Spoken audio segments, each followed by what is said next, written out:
شروع اللہ کا نام لے کر جو بڑا مہربان نہایت رحم والا ہے۔ اور زمین پر کوئی چلنے پھرنے والا نہیں مگر اس کا رزق اللہ کے ذمے ہے۔ وہ اس کے رہنے کی جگہ کو بھی جانتا ہے اور جہاں سونپا جاتا ہے اسے بھی۔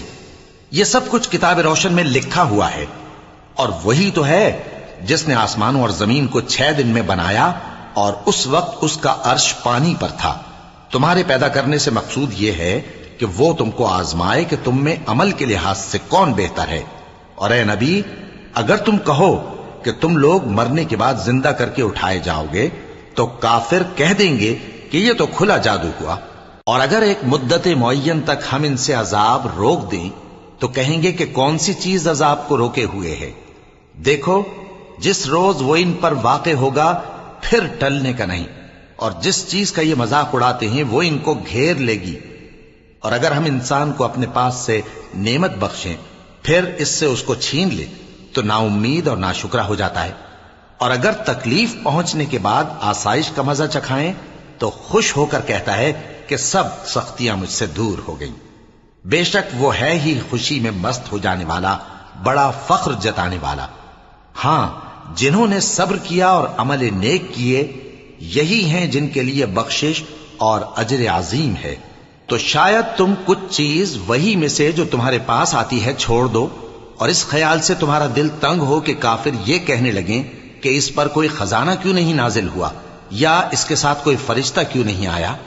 اے نبی، تم تو صرف نصیحت کرنے والے ہو، اور اللہ ہر چیز کا نگہبان ہے۔ کیا یہ لوگ کہتے ہیں کہ اس نے قرآن از خود بنا لیا ہے؟ کہہ دو کہ اگر سچے ہو تو تم بھی ایسی 10 صورتیں بنا لاؤ، اور اللہ کے سوا جس جس کو بلا سکتے ہو بلا بھی لو۔ پس اگر وہ تمہاری بات قبول نہ کریں تو جان لو کہ یہ قرآن اللہ کے علم سے اترا ہے، اور یہ کہ اس کے سوا کوئی معبود نہیں۔ تو کیا تم لوگ اسلام لاتے ہو؟ جو لوگ دنیا کی زندگی اور اس کی زیب و زینت کے طالب ہوں، ہم ان کے اعمال کا بدلہ انہیں دنیا ہی میں دے دیتے ہیں، اور اس میں ان کی حق تلفی نہیں کی جاتی۔ یہ وہ لوگ ہیں جن کے لیے آخرت میں آتش جہنم کے سوا اور کچھ نہیں، اور جو عمل انہوں نے دنیا میں کیے سب برباد، اور جو کچھ یہ کرتے رہے سب ضائع ہوا۔ بھلا جو لوگ اپنے پروردگار کی طرف سے دلیل روشن رکھتے ہوں اور ان کے ساتھ ایک آسمانی گواہ بھی اس کی جانب سے ہو، اور اس سے پہلے موسیٰ کی کتاب ہو جو پیشوا اور رحمت ہے، تو کیا وہ قرآن پر ایمان نہیں لائیں گے؟ یہی لوگ تو اس پر ایمان لاتے ہیں، اور جو کوئی اور فرقوں میں سے اس سے منکر ہو تو اس کا ٹھکانہ آگ ہے۔ تو تم اس قرآن سے شک میں نہ ہونا، یہ تمہارے پروردگار کی طرف سے حق ہے، لیکن اکثر لوگ ایمان نہیں لاتے۔ اور اس سے بڑھ کر ظالم کون ہوگا جو اللہ پر جھوٹ باندھے؟ ایسے لوگ اپنے رب کے سامنے پیش کیے جائیں گے اور گواہ کہیں گے کہ یہی لوگ ہیں جنہوں نے اپنے پروردگار پر جھوٹ بولا تھا۔ سن رکھو کہ ظالموں پر اللہ کی لعنت ہے، جو اللہ کے رستے سے روکتے اور اس میں کجی چاہتی ہیں، اور وہ آخرت کا بھی انکار کرتے ہیں۔ یہ لوگ زمین میں کہیں چھپ کر اللہ کو ہرا نہیں سکتے، اور نہ اللہ کے سوا کوئی ان کا حمایتی ہے۔ اے پیغمبر، ان کو دگنا عذاب دیا جائے گا، کیونکہ یہ شدت کفر سے تمہاری بات نہیں سن سکتے تھے اور نہ تم کو دیکھ سکتے تھے۔ یہی ہیں جنہوں نے اپنے آپ کو خسارے میں ڈالا، اور جو کچھ یہ افترا کیا کرتے تھے ان سے جاتا رہا۔ بلا شبہ یہ لوگ آخرت میں سب سے زیادہ نقصان پانے والے ہیں۔ جو لوگ ایمان لائے اور عمل نیک کیے اور اپنے پروردگار کے آگے عاجزی کی، یہی صاحب جنت ہیں، ہمیشہ اس میں رہیں گے۔ دونوں فریقوں یعنی کافر و مومن کی مثال ایسی ہے جیسے ایک اندھا بہرا ہو اور ایک دیکھتا سنتا۔ بھلا دونوں کا حال یکساں ہو سکتا ہے؟ پھر تم سوچتے کیوں نہیں؟ اور ہم نے نوح کو ان کی قوم کی طرف بھیجا تو انہوں نے ان سے کہا کہ میں تم کو کھول کھول کر ڈر سنانے اور یہ پیغام پہنچانے آیا ہوں کہ اللہ کے سوا کسی کی عبادت نہ کرو، مجھے تمہاری نسبت دردناک عذاب کا خوف ہے۔ تو ان کی قوم کے سردار جو کافر تھے کہنے لگے کہ ہم تم کو اپنے ہی جیسا ایک آدمی دیکھتے ہیں، اور یہ بھی دیکھتے ہیں کہ تمہارے پیرو وہی لوگ ہوئے ہیں جو ہم میں ادنا درجے کے ہیں، اور وہ بھی سطحی رائے سے، اور ہم تم میں اپنے اوپر کسی طرح کی فضیلت نہیں دیکھتے بلکہ تمہیں جھوٹا خیال کرتے ہیں۔ فرمایا کہ اے قوم، دیکھو تو اگر میں اپنے پروردگار کی طرف سے دلیل روشن رکھتا ہوں اور اس نے مجھے اپنے ہاں سے رحمت بخشی ہو جس کی حقیقت تم سے پوشیدہ ہو گئی ہے، تو کیا ہم اس کے لیے تمہیں مجبور کر سکتے ہیں جبکہ تم اس سے ناخوش ہو؟ اور اے قوم، میں اس نصیحت کے بدلے تم سے مال و زر کا مطالبہ تو نہیں کرتا، میرا صلہ تو اللہ کے ذمے ہے، اور جو لوگ ایمان لائے ہیں میں ان کو نکالنے والا بھی نہیں ہوں، وہ تو اپنے پروردگار سے ملنے والے ہیں، لیکن میں دیکھتا ہوں کہ تم لوگ نادانی کر رہے ہو۔ اے میری قوم، اگر میں ان کو نکال دوں تو اللہ کی گرفت سے بچانے کے لیے کون میری مدد کر سکتا ہے؟ بھلا تم غور کیوں نہیں کرتے؟ اور میں نہ تم سے یہ کہتا ہوں کہ میرے پاس اللہ کے خزانے ہیں، اور نہ یہ کہ میں غیب جانتا ہوں، اور نہ یہ کہتا ہوں کہ میں فرشتہ ہوں، اور نہ ان لوگوں کی نسبت جن کو تم حقارت کی نظر سے دیکھتے ہو یہ کہتا ہوں کہ اللہ ان کو بھلائی یعنی اعمال کی جزائے نیک نہیں دے گا، جو ان کے دلوں میں ہے اسے اللہ خوب جانتا ہے۔ اگر میں ایسا کہوں تو بے انصافوں میں ہو جاؤں۔ انہوں نے کہا کہ نوح، تم نے ہم سے جھگڑا تو کیا اور جھگڑا بھی بہت کیا، اب اگر تم سچے ہو تو جس چیز سے ہمیں ڈراتے ہو وہ ہم پر لا نازل کرو۔ نوح نے کہا کہ اس عذاب کو تو اللہ ہی چاہے گا تو نازل کرے گا، اور تم اللہ کو کسی طرح ہرا نہیں سکتے، اور اگر میں یہ چاہوں کہ تمہاری خیر خواہی کروں اور اللہ یہ چاہے کہ تمہیں گمراہ رہنے دے تو میری خیر خواہی تم کو کچھ فائدہ نہیں دے سکتی۔ وہی تمہارا پروردگار ہے اور تمہیں اسی کی طرف لوٹ کر جانا ہے۔ کیا یہ لوگ کہتے ہیں کہ اس پیغمبر نے قرآن اپنے دل سے بنا لیا ہے؟ کہہ دو کہ اگر میں نے دل سے بنا لیا ہے تو میرے گناہ کا وبال مجھ پر، اور جو گناہ تم کرتے ہو اس سے میں بری الذمہ ہوں۔ اور نوح کی طرف وحی کی گئی کہ تمہاری قوم میں جو لوگ ایمان لا چکے ان کے سوا اور کوئی ایمان نہیں لائے گا، تو جو کام یہ کر رہے ہیں ان کی وجہ سے غم نہ کھاؤ، اور ایک کشتی ہمارے حکم سے ہمارے سامنے بناؤ، اور جو لوگ ظالم ہیں ان کے بارے میں مجھ سے کچھ نہ کہنا، کیونکہ وہ ضرور غرق کر دیے جائیں گے۔ اور نوح نے کشتی بنانا شروع کر دی، اور جب ان کی قوم کے سردار ان کے پاس سے گزرتے تو ان سے تمسخر کرتے۔ وہ کہتے کہ اگر تم ہم سے تمسخر کرتے ہو تو جس طرح تم ہم سے تمسخر کرتے ہو اسی طرح ایک وقت ہم بھی تم سے تمسخر کریں گے، اور تم کو جلد معلوم ہو جائے گا کہ کس پر عذاب آتا ہے جو اسے رسوا کرے گا، اور کس پر ہمیشہ کا عذاب نازل ہوتا ہے۔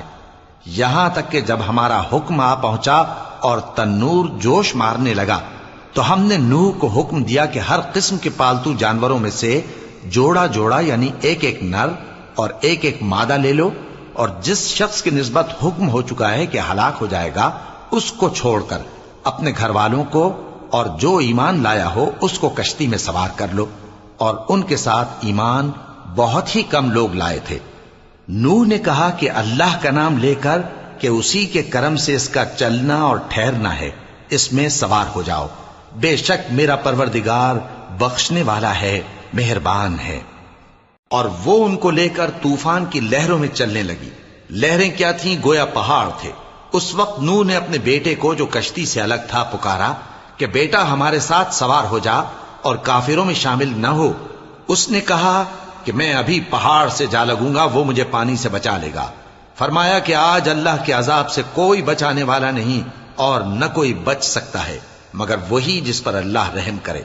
اتنے میں دونوں کے درمیان لہر حائل ہو گئی اور وہ ڈوب کر رہ گیا، اور حکم دیا گیا کہ اے زمین اپنا پانی نگل جا، اور اے آسمان تھم جا، اور پانی خشک ہو گیا اور کام تمام کر دیا گیا، اور کشتی کوہ جودی پر جا ٹھہری، اور کہہ دیا گیا کہ بے انصاف لوگوں پر لعنت۔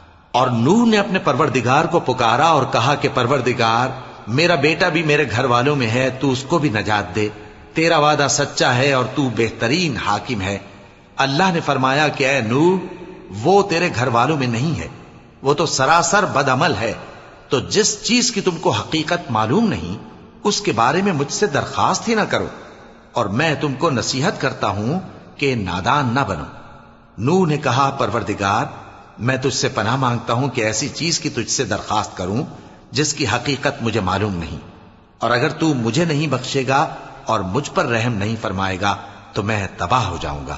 حکم ہوا کہ نوح ہماری طرف سے سلامتی اور برکتوں کے ساتھ جو تم پر اور تمہارے ساتھ کی جماعتوں پر نازل کی گئی ہیں اتر آؤ، اور کچھ اور جماعتیں ہوں گی جن کو ہم دنیا کے فوائد سے بہرہ مند کریں گے، پھر ان کو ہماری طرف سے عذاب علیم پہنچے گا۔ یہ حالات غیب کی خبروں میں سے ہیں جو ہم تمہاری طرف بھیجتے ہیں، اور اس سے پہلے نہ تم ہی ان کو جانتے تھے اور نہ تمہاری قوم ہی ان سے واقف تھی، تو صبر کرو کہ انجام پرہیزگاروں ہی کا بھلا ہے۔ اور ہم نے قوم عاد کی طرف ان کے بھائی ہود کو بھیجا۔ انہوں نے کہا، اے میری قوم، اللہ ہی کی عبادت کرو، اس کے سوا تمہارا کوئی معبود نہیں، تم شرک کر کے اللہ پر محض بہتان باندھتے ہو۔ میری قوم، میں اس واعظ و نصیحت کا تم سے کچھ صلہ نہیں مانگتا، میرا صلہ تو اس کے ذمے ہے جس نے مجھے پیدا کیا، بھلا تم سمجھتے کیوں نہیں؟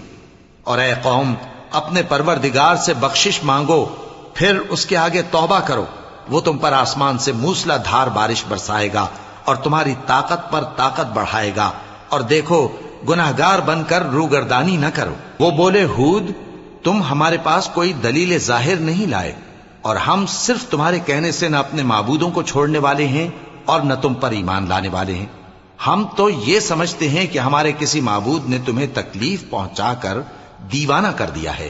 انہوں نے کہا کہ میں اللہ کو گواہ کرتا ہوں اور تم بھی گواہ رہو کہ جن کو تم اللہ کا شریک بناتے ہو میں ان سے بیزار ہوں، یعنی جن کی اللہ کے سوا عبادت کرتے ہو، تو تم سب مل کر میرے بارے میں جو تدبیر کرنی چاہو کر لو اور مجھے مہلت نہ دو۔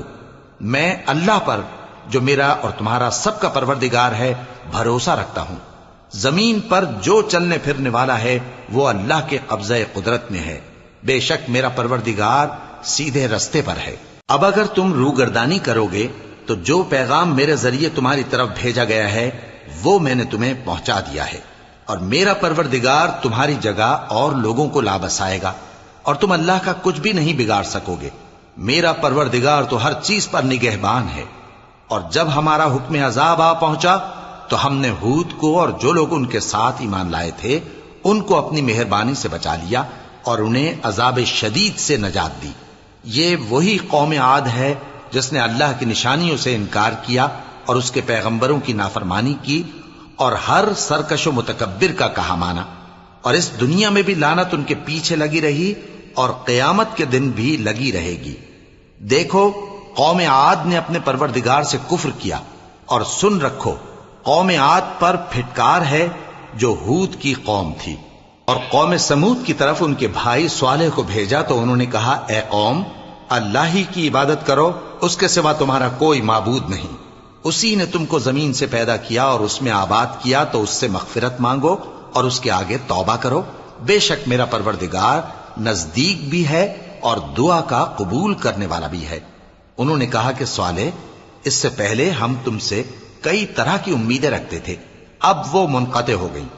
کیا تم ہم کو ان چیزوں سے منع کرتے ہو جن کو ہمارے بزرگ پوجتے آئے ہیں؟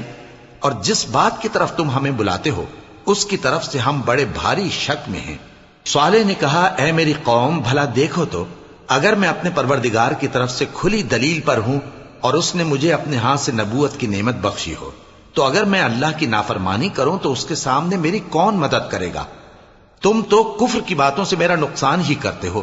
اور یہ بھی کہا کہ اے قوم، یہ اللہ کی اونٹنی تمہارے لیے ایک نشانی یعنی معجزہ ہے، تو اس کو چھوڑ دو کہ اللہ کی زمین میں جہاں چاہے چرتی پھرے، اور اس کو کسی طرح کی تکلیف نہ دینا، ورنہ تمہیں جلد عذاب آ پکڑے گا۔ مگر انہوں نے اس کو کاٹ ڈالا تو صالح نے کہا کہ اپنے گھروں میں 3 دن اور فائدے اٹھا لو، یہ وعدہ ہے کہ جھوٹا نہ ہوگا۔ پس جب ہمارا حکم آ گیا تو ہم نے صالح کو اور جو لوگ ان کے ساتھ ایمان لائے تھے ان کو اپنی مہربانی سے بچا لیا اور اس دن کی رسوائی سے محفوظ رکھا، بے شک تمہارا پروردگار طاقتور ہے، زبردست ہے۔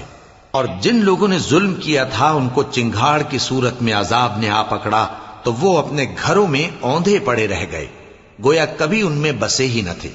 سن رکھو کہ قوم سمود نے اپنے پروردگار سے کفر کیا، اور سن رکھو قوم سمود پر پھٹکار ہے۔ اور ہمارے فرشتے ابراہیم کے پاس بشارت لے کر آئے تو سلام کہا، انہوں نے بھی جواب میں سلام کہا۔ ابھی کچھ وقفہ نہیں ہوا تھا کہ ابراہیم ایک بھنا ہوا بچڑا لے آئے۔ پھر جب دیکھا کہ ان کے ہاتھ کھانے کی طرف نہیں بڑھتے، یعنی وہ کھانا نہیں کھاتے، تو ان کو اجنبی سمجھ کر دل میں خوف کیا۔ فرشتوں نے کہا کہ خوف نہ کیجیے، ہم قوم لوط کی طرف ان کے ہلاک کرنے کو بھیجے گئے ہیں۔ اور ابراہیم کی بیوی جو پاس کھڑی تھی ہنس پڑی۔ تو ہم نے اس کو اسحاق کی اور اسحاق کے بعد یعقوب کی خوشخبری دی۔ اس نے کہا اے میرے بچہ ہوگا، میں تو بڑھیا ہوں اور یہ میرے میاں بھی بوڑھے ہیں، یہ تو بڑی عجیب بات ہے۔ انہوں نے کہا کیا تم اللہ کی قدرت سے تعجب کرتی ہو؟ اے اہل بیت، تم پر اللہ کی رحمت اور اس کی برکتیں ہیں، وہ لائق تعریف ہے، بڑا ہے۔ پھر جب ابراہیم سے خوف جاتا رہا اور ان کو خوشخبری بھی مل گئی تو قوم لوط کے بارے میں لگے ہم سے بحث کرنے۔ بے شک ابراہیم بڑے تحمل والے، نرم دل اور رجوع کرنے والے تھے۔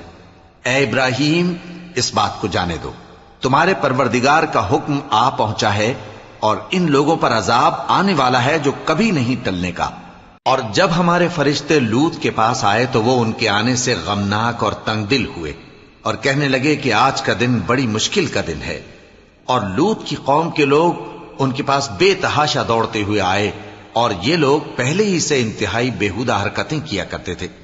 لوط نے کہا کہ اے بھائیو، یہ جو میری قوم کی لڑکیاں ہیں یہ تمہارے لیے جائز اور پاک ہیں، تو اللہ سے ڈرو اور میرے مہمانوں کے بارے میں مجھے بے آبرو نہ کرو۔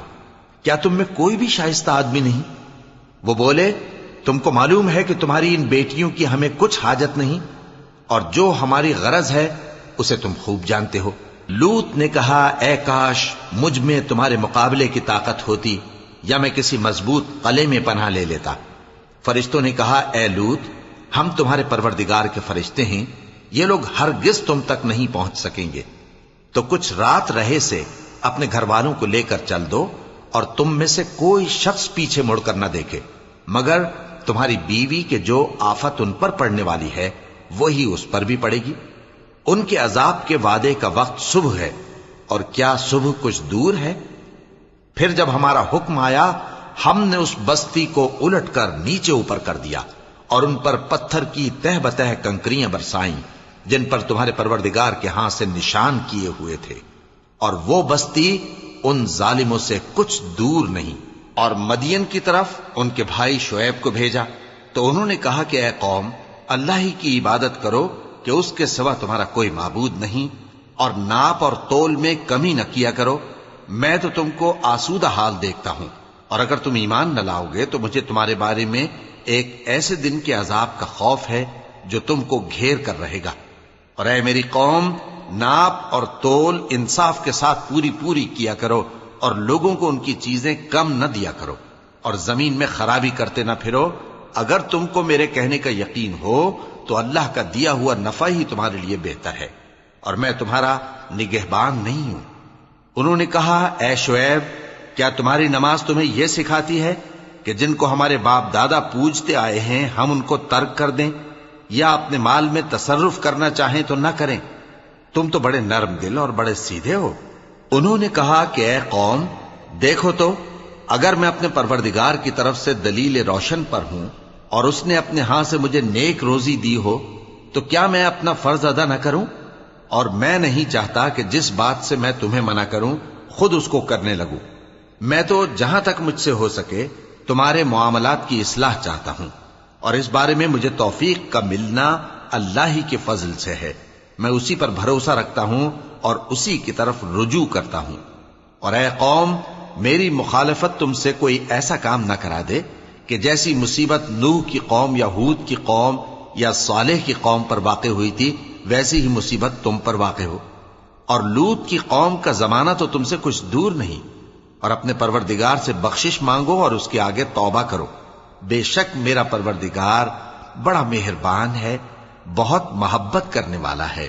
انہوں نے کہا کہ شعیب، تمہاری بہت سی باتیں ہماری سمجھ میں نہیں آتی، اور ہم دیکھتے ہیں کہ تم ہم میں کمزور بھی ہو، اور اگر تمہارے بھائی بند نہ ہوتے تو ہم تم کو سنسار کر دیتے، اور تم ہم پر کسی طرح بھی غالب نہیں ہو۔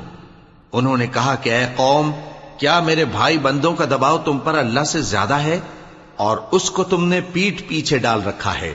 میرا پروردگار تو تمہارے سب اعمال کا احاطہ کیے ہوئے ہے۔ اور اے قوم، تم اپنی جگہ کام کیے جاؤ، میں اپنی جگہ کام کیے جاتا ہوں۔ تم کو ان قریب معلوم ہو جائے گا کہ رسوا کرنے والا عذاب کس پر آتا ہے اور جھوٹا کون ہے، اور تم بھی انتظار کرو، میں بھی تمہارے ساتھ انتظار کرتا ہوں۔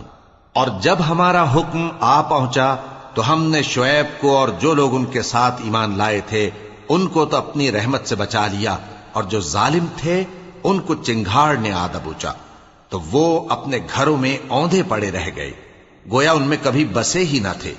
سن رکھو کہ مدین پر ویسی ہی پھٹکار ہے جیسی سمود پر پھٹکار تھی، اور ہم نے موسیٰ کو اپنی نشانیاں اور دلیل روشن دے کر بھیجا فرعون اور اس کے سرداروں کی طرف، تو وہ فرعون ہی کے حکم پر چلتے رہے، حالانکہ فرعون کا حکم درست نہیں تھا۔ وہ قیامت کے دن اپنی قوم کے آگے آگے چلے گا، پھر ان کو دوزخ میں جا اتارے گا، اور جس مقام پر وہ اتارے جائیں گے وہ برا ہے۔ اور اس جہان میں بھی لعنت ان کے پیچھے لگا دی گئی، اور قیامت کے دن بھی پیچھے لگی رہے گی۔ جو انعام ان کو ملا ہے برا ہے۔ یہ پرانی بستیوں کے تھوڑے سے حالات ہیں جو ہم تم سے بیان کرتے ہیں، ان میں سے بعض تو باقی ہیں اور بعض تہس نہس ہو گئیں۔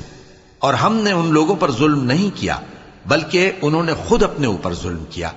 غرض جب تمہارے پروردگار کا حکم آ پہنچا تو جن معبودوں کو وہ اللہ کے سوا پکارا کرتے تھے وہ ان کے کچھ بھی کام نہ آئے، اور بربادی کے سوا انہیں اور کچھ نہ دے سکے۔ اور تمہارا پروردگار جب نافرمان بستیوں کو پکڑا کرتا ہے تو اس کی پکڑ اسی طرح کی ہوتی ہے، بے شک اس کی پکڑ دکھ دینے والی سخت ہے۔ ان قصوں میں اس شخص کے لیے جو عذاب آخرت سے ڈرے عبرت ہے۔ یہ وہ دن ہوگا جس میں سب اکٹھے کیے جائیں گے، اور یہی وہ دن ہوگا جس میں سب اللہ کے روبرو حاضر کیے جائیں گے، اور ہم اس کے لانے میں ایک وقت معین تک تاخیر کر رہے ہیں۔ جس روز وہ آ جائے گا تو کوئی شخص اللہ کے حکم کے بغیر بول بھی نہیں سکے گا۔ پھر ان میں سے کچھ بدبخت ہوں گے اور کچھ نیک بخت۔ تو جو بدبخت ہوں گے وہ دوزخ میں ڈال دیے جائیں گے، اس میں ان کو چلانا اور دھاڑنا ہوگا۔ جب تک آسمان و زمین ہیں وہ اسی میں رہیں گے مگر جتنا تمہارا پروردگار چاہے، بے شک تمہارا پروردگار جو چاہتا ہے کر دیتا ہے۔ اور جو نیک بخت ہوں گے وہ بہشت میں داخل کیے جائیں گے، اور جب تک آسمان اور زمین ہیں ہمیشہ اسی میں رہیں گے مگر جتنا تمہارا پروردگار چاہے۔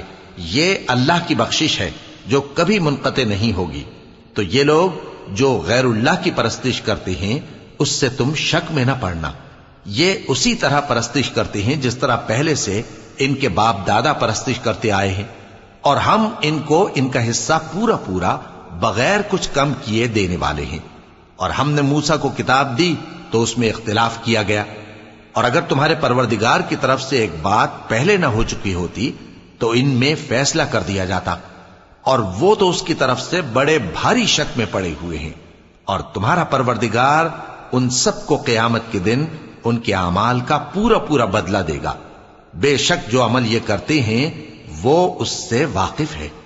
سو اے پیغمبر، جیسا تم کو حکم ہوتا ہے اس پر تم اور جو لوگ تمہارے ساتھ تائب ہوئے ہیں قائم رہو، اور حد سے تجاوز نہ کرنا، وہ تمہارے سب اعمال کو دیکھ رہا ہے۔ اور مسلمانوں، جو لوگ ظالم ہیں ان کی طرف مائل نہ ہونا، نہیں تو تمہیں بھی دوزخ کی آگ آ لپٹے گی، اور اللہ کے سوا تمہارے کوئی دوست نہیں ہوں گے، پھر تمہیں کوئی مدد بھی نہ ملے گی۔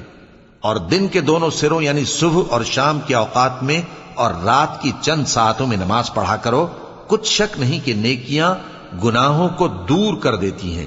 یہ ان کے لیے نصیحت ہے جو نصیحت قبول کرنے والے ہیں۔ اور صبر کیے رہو کہ اللہ نیکوکاروں کا اجر ضائع نہیں کرتا۔ تو جو امتیں تم سے پہلے گزر چکی ہیں ان میں ایسے ہوش مند کیوں نہ ہوئے جو ملک میں خرابی کرنے سے روکتے؟ ہاں، ایسے تھوڑے سے تھے جن کو ہم نے ان میں سے نجات بخشی، اور جو ظالم تھے وہ انہی باتوں کے پیچھے لگے رہے جن میں عیش و آرام تھا، اور وہ گناہوں میں ڈوبے ہوئے تھے۔ اور تمہارا پروردگار ایسا نہیں ہے کہ بستیوں کو جبکہ وہاں کے باشندے نیکوکار ہوں از راہ ظلم تباہ کر دے۔ اور اگر تمہارا پروردگار چاہتا تو تمام لوگوں کو ایک ہی جماعت کر دیتا، اور وہ برابر اختلاف کرتے رہیں گے، مگر جن پر تمہارا پروردگار رحم فرمائے، اور اسی لیے اس نے ان کو پیدا کیا ہے۔ اور تمہارے پروردگار کا قول پورا ہو گیا کہ میں دوزخ کو جنوں اور انسانوں سب سے بھر دوں گا۔ اور اے نبی اور پیغمبروں کے وہ سب حالات جو ہم تم سے بیان کرتے ہیں ان سے ہم تمہارے دل کو جمائے رکھتے ہیں، اور ان حالات میں تمہارے پاس حق پہنچ گیا اور یہ مومنوں کے لیے نصیحت اور عبرت ہے۔ اور جو لوگ ایمان نہیں لائے ان سے کہہ دو کہ تم اپنی جگہ عمل کیے جاؤ، ہم اپنی جگہ عمل کیے جاتے ہیں، اور نتیجہ اعمال کا تم بھی انتظار کرو، ہم بھی انتظار کرتے ہیں۔ اور آسمانوں اور زمین کی چھپی چیزوں کا علم اللہ ہی کو ہے، اور تمام معاملات اسی کی طرف رجوع کیے جائیں گے، تو اسی کی عبادت کرو اور اسی پر بھروسہ رکھو۔ اور جو کچھ تم لوگ کر رہے ہو تمہارا پروردگار اس سے بے خبر نہیں۔ شروع اللہ کا نام لے کر جو بڑا مہربان نہایت رحم والا ہے۔ الف لام را، یہ کتاب روشن کی آیتیں ہیں، ہم نے اس قرآن کو عربی میں نازل کیا ہے تاکہ تم لوگ سمجھ سکو۔ اے پیغمبر، ہم اس قرآن کے ذریعے سے جو ہم نے تمہاری طرف بھیجا ہے تمہیں ایک نہایت اچھا قصہ سناتے ہیں، اور تم اس سے پہلے بے خبر تھے۔ جب یوسف نے اپنے والد سے کہا کہ ابا، میں نے خواب میں 11 ستاروں اور سورج اور چاند کو دیکھا ہے، دیکھتا کیا ہوں کہ وہ مجھے سجدہ کر رہی ہیں۔ انہوں نے کہا کہ بیٹا، اپنے خواب کا ذکر اپنے بھائیوں سے نہ کرنا، نہیں تو وہ تمہارے حق میں کوئی چال چلیں گے۔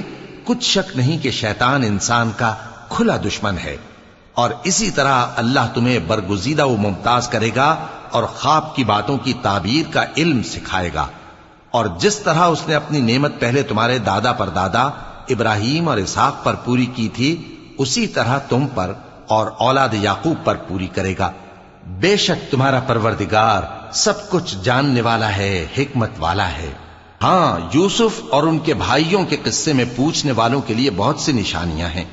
جب انہوں نے آپس میں تذکرہ کیا کہ یوسف اور اس کا بھائی ابا کو ہم سے زیادہ پیارے ہیں، حالانکہ ہم جماعت کی جماعت ہیں، کچھ شک نہیں کہ ابا کھلی غلطی پر ہیں۔ یوسف کو یا تو جان سے مار ڈالو یا کسی ملک میں پھینک آؤ، پھر ابا کی توجہ صرف تمہاری طرف ہو جائے گی، اور اس کے بعد تم نیک لوگوں میں ہو جاؤ گے۔ ان میں سے ایک کہنے والے نے کہا کہ یوسف کو جان سے نہ مارو، کسی اندھے کنویں میں ڈال دو کہ کوئی راہگیر اسے نکال کر کسی دوسرے ملک میں لے جائے گا۔ اگر تم کو کرنا ہی ہے تو یوں کرو۔ یہ مشورہ کر کے وہ اپنے والد سے کہنے لگے کہ ابا جان، کیا سبب ہے کہ آپ یوسف کے بارے میں ہمارا اعتبار نہیں کرتے؟ حالانکہ ہم اس کے خیر خواہ ہیں، کل اسے ہمارے ساتھ بھیج دیجئے کہ خوب میوے کھائے اور کھیلے کودے، ہم اس کے نگہبان ہیں۔ انہوں نے کہا کہ یہ امر مجھے غمناک کیے دیتا ہے کہ تم اسے لے جاؤ، یعنی وہ مجھ سے جدا ہو جائے، اور مجھے یہ بھی خوف ہے کہ تم کھیل میں اس سے غافل ہو جاؤ اور اسے بھیڑیا کھا جائے۔ وہ کہنے لگے کہ اگر ہماری موجودگی میں کہ ہم ایک طاقتور جماعت ہیں اسے بھیڑیا کھا گیا تو ہم بڑے نقصان میں پڑ گئے۔ غرض جب وہ اس کو لے گئے اور اس بات پر اتفاق کر لیا کہ اس کو اندھے کنویں میں ڈال دیں، اور ہم نے یوسف کی طرف وحی بھیجی کہ ایک وقت ایسا آئے گا کہ تم انہیں ان کے اس سلوک سے آگاہ کرو گے، اور ان کو اس وحی کی کچھ خبر نہ ہوگی۔ اور یہ حرکت کر کے وہ رات کے وقت باپ کے پاس روتے ہوئے آئے، کہنے لگے کہ ابا جان، ہم تو دوڑنے اور ایک دوسرے سے آگے نکلنے میں مصروف ہو گئے اور یوسف کو اپنے اسباب کے پاس چھوڑ گئے تو اسے بھیڑیا کھا گیا، اور آپ ہماری بات کو گو ہم سچ ہی کہتے ہیں باور نہیں کریں گے۔ اور ان کے کرتے پر جھوٹ موٹ کا لہو بھی لگا لائے۔ یعقوب نے کہا کہ یوں نہیں ہے، بلکہ تم اپنے دل سے یہ بات بنا لائے ہو۔ اچھا، صبر، کہ وہی خوب ہے، اور جو تم بیان کرتے ہو اس کے بارے میں اللہ ہی سے مدد چاہیے۔ اور اب اللہ کی شان دیکھو کہ اس کنویں کے قریب ایک قافلہ آوارد ہوا اور انہوں نے پانی کے لیے اپنا سقا بھیجا، تو اس نے کنویں میں ڈول لٹکایا، یوسف اس سے لٹک گئے۔ وہ بولا، زہے قسمت، یہ تو ایک لڑکا ہے، اور اس کو قیمتی سرمایہ سمجھ کر چھپا لیا۔ اور جو کچھ وہ کرتے تھے اللہ کو خوب معلوم تھا، اور انہوں نے اس کو تھوڑی سی قیمت یعنی معدود چند درہموں پر بیچ ڈالا، اور وہ اس سے بیزار ہو رہے تھے۔ اور مصر میں جس شخص نے اس کو خریدا، اس نے اپنی بیوی سے جس کا نام زلیخا تھا کہا کہ اس کو عزت و اکرام سے رکھو، عجب نہیں کہ یہ ہمیں فائدہ دے یا ہم اسے بیٹا بنا لیں۔ اس طرح ہم نے یوسف کو سرزمین مصر میں جگہ دی، اور غرض یہ تھی کہ ہم ان کو خواب کی باتوں کی تعبیر سکھائیں، اور اللہ اپنے کام پر غالب ہے لیکن اکثر لوگ نہیں جانتے۔ اور جب وہ اپنی جوانی کو پہنچے تو ہم نے ان کو دانائی اور علم عطا کیا، اور نیکوکاروں کو ہم اسی طرح بدلہ دیا کرتے ہیں۔ اور جس عورت کے گھر میں وہ رہتے تھے اس نے ان کو اپنی طرف مائل کرنا چاہا، اور دروازے بند کر کے کہنے لگی یوسف جلدی آؤ۔ انہوں نے کہا کہ اللہ پناہ میں رکھے، وہ یعنی تمہارے میاں تو میرے آقا ہیں، انہوں نے مجھے اچھی طرح سے رکھا ہے، میں ایسا ظلم نہیں کر سکتا، بے شک ظالم لوگ فلاح نہیں پائیں گے۔ اور اس عورت نے ان کا قصد کیا اور انہوں نے اس کا قصد کیا۔ اگر وہ اپنے پروردگار کی نشانی نہ دیکھتے تو جو ہوتا سو ہوتا۔ یوں اس لیے کیا گیا کہ ہم ان سے برائی اور بے حیائی کو روک دیں، بے شک وہ ہمارے چنے ہوئے بندوں میں سے تھے۔ اور دونوں دروازے کی طرف بھاگے، آگے یوسف پیچھے زلیخا، اور عورت نے ان کا کرتا پیچھے سے پکڑ کر جو کھینچا تو پھاڑ ڈالا، اور دونوں کو دروازے کے پاس عورت کا خاوند مل گیا۔ تو عورت بولی کہ جو شخص تمہاری بیوی کے ساتھ برا ارادہ کرے اس کی اس کے سوا کیا سزا ہے کہ یا تو قید کیا جائے یا اسے دکھ کا عذاب دیا جائے۔ یوسف نے کہا اسی نے مجھ کو اپنی طرف مائل کرنا چاہا تھا، اور اس کے خاندان میں سے ایک گواہ نے گواہی دی کہ اگر اس کا کرتا آگے سے پھٹا ہو تو یہ سچی اور یوسف جھوٹا ہے، اور اگر کرتا پیچھے سے پھٹا ہو تو یہ جھوٹی اور وہ سچا ہے۔ سو جب اس کا کرتا دیکھا تو پیچھے سے پھٹا تھا، تب اس نے زلیخا سے کہا کہ یہ تمہارا ہی فریب ہے، اور کچھ شک نہیں کہ تم عورتوں کے فریب بڑے بھاری ہوتے ہیں۔ یوسف اس بات کا خیال نہ کر، اور زلیخا تو اپنے گناہ کی بخشش مانگ، بے شک خطا تیری ہی ہے۔ اور شہر میں عورتیں گفتگویں کرنے لگیں کہ عزیز کی بیوی اپنے غلام کو اپنی طرف مائل کرنا چاہتی ہے اور اس کی محبت اس کے دل میں گھر کر گئی ہے، ہم دیکھتی ہیں کہ وہ کھلی گمراہی میں ہے۔ پھر جب زلیخا نے ان عورتوں کی گفتگو جو حقیقت میں دیدار یوسف کے لیے ایک چال تھی سنی، تو ان کے پاس دعوت کا پیغام بھیجا اور ان کے لیے ایک محفل مرتب کی، اور پھل تراشنے کے لیے ہر ایک کو ایک ایک چھری دی، اور یوسف سے کہا کہ ان کے سامنے آؤ۔ جب عورتوں نے ان کو دیکھا تو ان کا روب حسن ان پر ایسا چھا گیا کہ پھل تراشتے تراشتے اپنے ہاتھ کاٹ لیے، اور بے ساختہ بول اٹھیں کہ اللہ پاک ہے، یہ آدمی نہیں، یہ تو کوئی بزرگ فرشتہ ہے۔ زلیخا نے کہا تو یہ وہی ہے جس کے بارے میں تم مجھے تانے دیتی تھیں، اور بے شک میں نے اس کو اپنی طرف مائل کرنا چاہا مگر یہ بچا رہا، اور اگر یہ وہ کام نہ کرے گا جو میں اسے کہتی ہوں تو قید کر دیا جائے گا اور ذلیل ہوگا۔ یوسف نے دعا کی کہ پروردگار جس کام کی طرف یہ مجھے بلاتی ہیں اس کی نسبت مجھے قید پسند ہے، اور اگر تو مجھ سے ان کے فریب کو نہ ہٹائے گا تو میں ان کی طرف مائل ہو جاؤں گا اور نادانوں میں سے ہو جاؤں گا۔ پس ان کے رب نے ان کی دعا قبول کر لی اور ان سے عورتوں کا داؤں ٹال دیا، بے شک وہی تو سننے والا ہے، جاننے والا ہے۔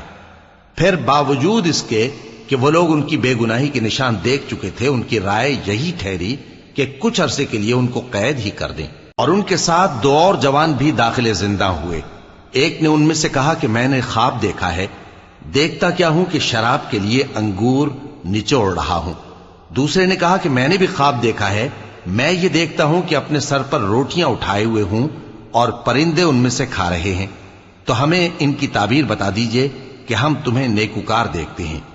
یوسف نے کہا کہ جو کھانا تم کو ملنے والا ہے وہ آنے نہیں پائے گا کہ میں اس سے پہلے تم کو اس کی تعبیر بتا دوں گا۔ یہ ان باتوں میں سے ہے جو میرے پروردگار نے مجھے سکھائی ہیں۔ جو لوگ اللہ پر ایمان نہیں لاتے اور آخرت کا انکار کرتے ہیں، میں نے ان کا مذہب چھوڑ دیا ہے، اور میں اپنے باپ دادا ابراہیم اور اسحاق اور یعقوب کے مذہب پر چلتا ہوں۔ ہمیں شایع نہیں ہے کہ کسی چیز کو اللہ کے ساتھ شریک بنائیں، یہ اللہ کا فضل ہے ہم پر بھی اور لوگوں پر بھی، لیکن اکثر لوگ شکر نہیں کرتے۔ اے میرے قید خانے کے رفیقو، بھلا کئی جدا جدا آقا اچھے یا اللہ جو اکیلا ہے سب پر غالب ہے؟ جن چیزوں کی تم اللہ کے سوا پرستش کرتے ہو وہ صرف نام ہی نام ہیں جو تم نے اور تمہارے باپ دادا نے رکھ لیے ہیں، اللہ نے ان کی کوئی سند نازل نہیں کی۔ سن رکھو کہ اللہ کے سوا کسی کی حکومت نہیں ہے، اس نے ارشاد فرمایا ہے کہ اس کے سوا کسی کی عبادت نہ کرو، یہی سیدھا دین ہے، لیکن اکثر لوگ نہیں جانتے۔ اے میرے قید خانے کے رفیقو، تم میں سے ایک جو پہلا خواب بیان کرنے والا ہے وہ تو اپنے آقا کو شراب پلایا کرے گا، اور جو دوسرا ہے وہ سولی دیا جائے گا اور پرندے اس کا سر نوچ کھائیں گے۔ جو بات تم مجھ سے پوچھتے تھے وہ فیصل ہو چکی ہے، اور ان دونوں میں سے جس کی نسبت یوسف نے خیال کیا کہ وہ رہائی پا جائے گا، اس سے کہا کہ اپنے آقا سے میرا ذکر بھی کر دینا۔ پھر شیطان نے اسے ان کا اپنے آقا سے ذکر کرنا بھلا دیا، اور یوسف کئی برس قید خانے ہی میں رہے۔ اور بادشاہ نے کہا کہ میں نے خواب دیکھا ہے، دیکھتا کیا ہوں کہ 7 موٹی گائیں ہیں جن کو 7 دبلی گائیں کھا رہی ہیں، اور 7 خوشے سبز ہیں اور 7 خشک۔ اے درباریو، اگر تم خوابوں کی تعبیر دے سکتے ہو تو مجھے میرے خواب کی تعبیر بتاؤ۔ انہوں نے کہا، یہ خواب تو پریشان خیالی سے ہیں اور ہمیں ایسے خوابوں کی تعبیر نہیں آتی۔ اور وہ شخص جو دونوں قیدیوں میں سے رہائی پا گیا تھا اور جسے مدت کے بعد وہ بات یاد آ گئی، بول اٹھا کہ میں آپ کو اس کی تعبیر لا بتاتا ہوں، مجھے قید خانے جانے کی اجازت دیجیے۔ غرض وہ یوسف کے پاس آیا اور کہنے لگا، یوسف، اے بڑے سچے یوسف، ہمیں اس خواب کی تعبیر بتائیے کہ 7 موٹی گایوں کو 7 دبلی گائیں کھا رہی ہیں، اور 7 خوشے سبز ہیں اور 7 سوکھے، تاکہ میں لوگوں کے پاس واپس جا کر تعبیر بتاؤں۔ عجب نہیں کہ وہ تمہاری قدر جانے۔ انہوں نے کہا کہ تم لوگ 7 سال متواتر کھیتی کرتے رہو گے، تو جو غلہ کاٹو تو تھوڑے سے غلے کے سوا جو کھانے میں آئے باقی کو خوشوں میں ہی رہنے دینا۔ پھر اس کے بعد خشک سالی کے 7 سخت سال آئیں گے کہ جو غلہ تم نے جمع کر رکھا ہوگا وہ سب کو کھا جائیں گے، صرف وہی تھوڑا سا رہ جائے گا جو تم احتیاط سے رکھ چھوڑو گے۔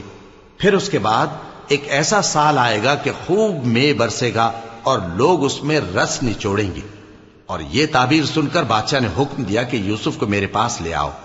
سو جب قاصد ان کے پاس گیا تو انہوں نے کہا کہ اپنے آقا کے پاس واپس جاؤ اور اس سے پوچھو کہ ان عورتوں کا کیا حال ہے جنہوں نے اپنے ہاتھ کاٹ لیے تھے، بے شک میرا پروردگار ان کے فریب سے خوب واقف ہے۔ بادشاہ نے عورتوں سے پوچھا کہ تمہارا کیا قصہ تھا جب تم نے یوسف کو اپنی طرف مائل کرنا چاہا؟ سب بول اٹھیں کہ اللہ پاک ہے، ہم نے اس میں کوئی برائی معلوم نہیں کی۔ عزیز کی بیوی نے کہا، اب سچی بات تو ظاہر ہو ہی گئی ہے، اصل یہ ہے کہ میں نے اس کو اپنی طرف مائل کرنا چاہا تھا اور وہ بے شک سچا ہے۔ یوسف نے کہا کہ میں نے یہ بات اس لیے پوچھی ہے کہ عزیز کو یقین ہو جائے کہ میں نے اس کی پیٹھ پیچھے اس کی امانت میں خیانت نہیں کی، اور اللہ خیانت کرنے والوں کی چال کو چلنے نہیں دیتا۔